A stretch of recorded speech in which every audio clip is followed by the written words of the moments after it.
Hello everyone. तो आज हम लोग देखेंगे, इस वीडियो का टॉपिक है हमारा relation between electric field and electric potential.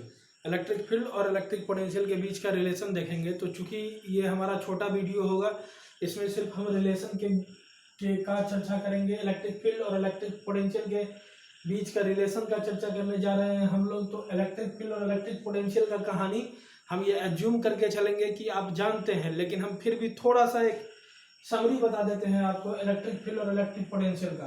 तो चलिए देखते हैं कि इलेक्ट्रिक फील्ड, अगर कोई हमारा इलेक्ट्रिक फील्ड, सबसे पहले तो आप जान लीजिए कि ये एक वेक्टर क्वांटिटी है, ये वेक्टर होता है। और इलेक्ट्रिक पोटेंशियल जो है ये होता है स्केलर, यानी कि इलेक्ट्रिक फील्ड के पास अपना मैग्नीट्यूड एंड डायरेक्शन है, इसके पास डायरेक्शन नहीं होता इलेक्ट्रिक पोटेंशियल के पास। चलिए अब आगे देखते हैं कि एक हमारा चार्ज है यहाँ पे रखा हुआ, क्यू है इसका मैग्नीट्यूड। इसके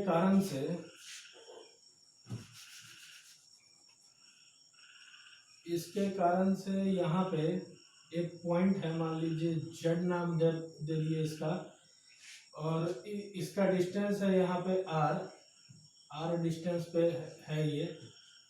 तो इस पॉइंट पे इस क्यू चार्ज के कारण हमारा जो इलेक्ट्रिक फील्ड होगा, इलेक्ट्रिक फील्ड जो होगा उसको ई जेड से लिख लेते हैं हम। तो जो इलेक्ट्रिक फील्ड होगा वो होगा उसका के क्यू बाई आर स्क्वायर। ये हमारा वेक्टर क्वांटिटी होता है फील्ड, उसका डायरेक्शन कुछ इस तरह होगा। और हमारा अगला है पोटेंशियल। तो पोटेंशियल होता है के क्यू बाई आर। अगर आपने इलेक्ट्रिक फील्ड और इलेक्ट्रिक पोटेंशियल नहीं पढ़ा है तो आप जाकर पढ़ लीजिए कि ये और इलेक्ट्रिक फील्ड इतना होता है, इलेक्ट्रिक पोटेंशियल इतना होता है। सब कुछ चर्चा करना संभव नहीं है छोटे से वीडियो में, ये आप जानते हैं कि ये वैल्यू होता है। अच्छा, अब एक चीज देखिए, आप सोचिए कि कोई पॉइंट है हमारा क्यू, कैपिटल क्यू चार्ज है, इससे हम दूर जाते जा रहे हैं और ये डिस्टेंस है z हमारा। ये 1 मान लेते हैं, इसको 2 मान लेते हैं, इसको 3 मान लेते हैं, 3 मीटर सेंटीमीटर कुछ भी मान लीजिए।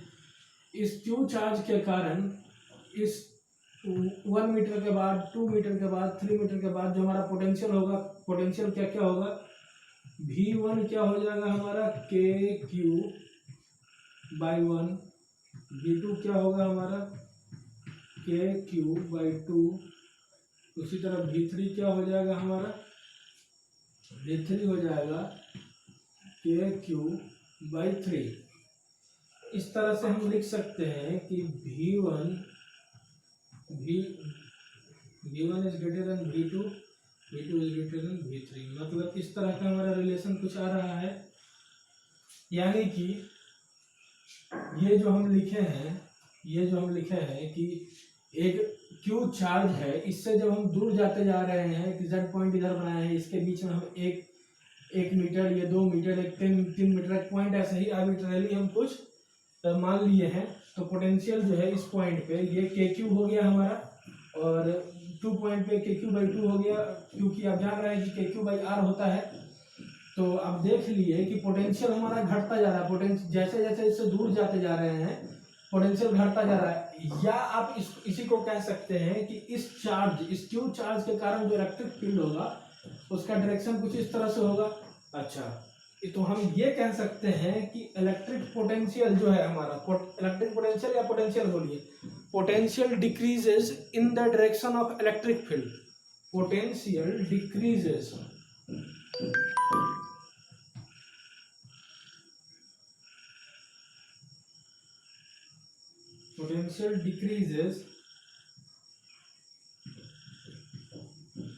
in the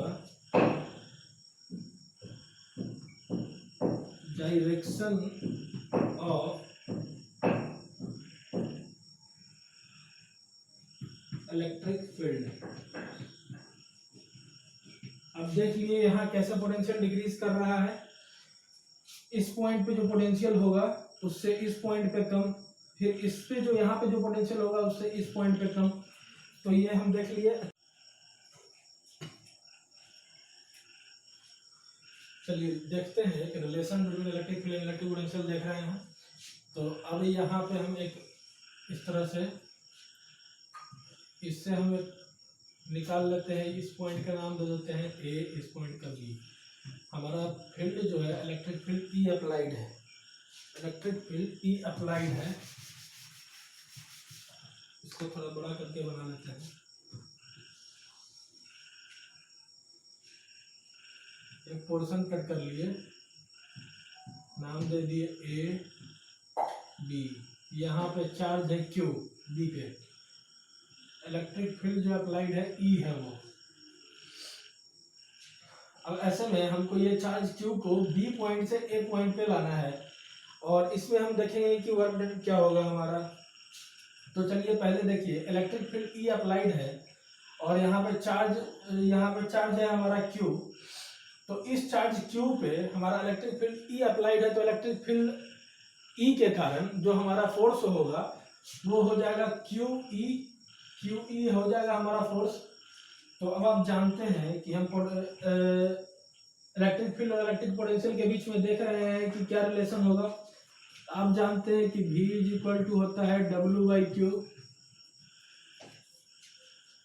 तो हम लिख सकते हैं ऐसा कि यहाँ पे B से L आ रहे हैं, तो VB minus VA is equal to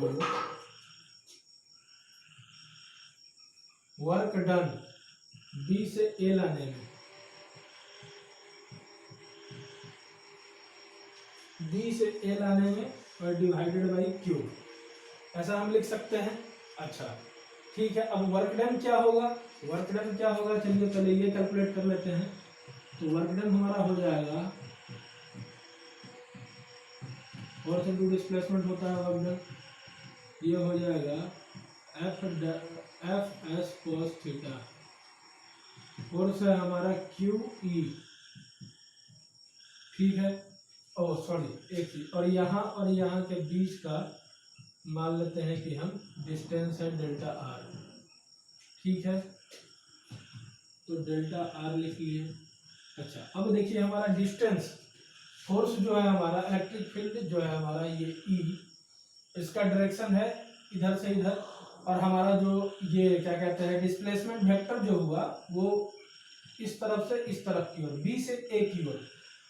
तो इलेक्ट्रिक फील्ड का डायरेक्शन इधर। अब इलेक्ट्रिक फोर्स का जो होगा, ये सॉरी हाँ इलेक्ट्रिक फोर्स कहिए या फोर्स कहिए, फोर्स का जो डायरेक्शन होगा वो इलेक्ट्रिक फील्ड के डायरेक्शन में होगा। यानी कि हमारा फोर्स का डायरेक्शन जो हो जाएगा, ये फोर्स जो है हमारा, इसका भी डायरेक्शन ए से बी है।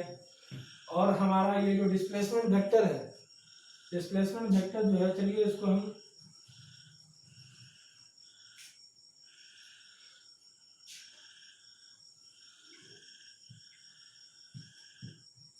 डिस्प्लेसमेंट वेक्टर डेल्टा बी जो है उसका डायरेक्शन है बी से ए, और फोर्स का डायरेक्शन है इलेक्ट्रिक फील्ड के डायरेक्शन की ओर। इलेक्ट्रिक फील्ड का डायरेक्शन है ए से बी, और हमारा डिस्प्लेसमेंट वेक्टर का डायरेक्शन है बी से ए।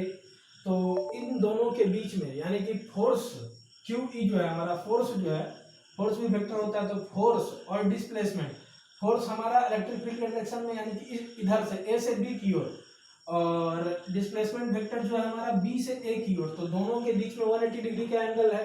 तो यहाँ पे हम cos 180 लिखेंगे, cos 180 होता है -1। तो इसको हम लिख लेते हैं यहाँ पे minus Q E into delta are, ये हो गया हमारा वर्क डन। अच्छा तो अब आप यहाँ पे पुट कर लीजिए, इसको हम डेल्टा भी लिख सकते हैं, वी माइनस वी है, और ये हमारा हो गया वर्क डन कितना हो गया, minus Q E into delta R. तो minus Q E delta R divided by Q, ये क्यू से ये क्यू चला गया, कैंसिल हो गया। तो डेल्टा भी इज इक्वल टू आ गया हमारा माइनस ई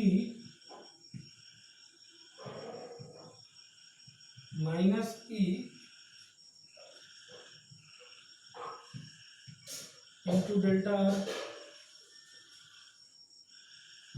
ये हो गया हमारा फार्मूला, ये हो गया हमारा रिलेशन पोटेंशियल, इलेक्ट्रिक पोटेंशियल और इलेक्ट्रिक फील्ड के बीच में हमारा ये रिलेशन हो गया। इसको आप इस तरह से भी लिख सकते हैं कि E इज इक्वल टू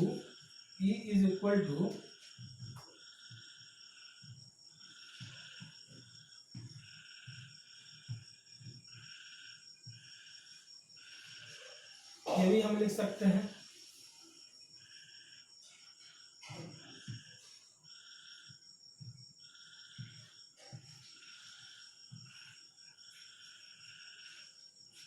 या इसी को हम लोग सिंपली लिख लेते हैं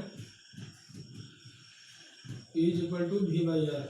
ये बहुत फेमस फार्मूला है हमारा, यही है हमारा इलेक्ट्रिक फील्ड और पोटेंशियल के बीच, इलेक्ट्रिक फील्ड और इलेक्ट्रिक पोटेंशियल के बीच में रिलेशनशिप देता है।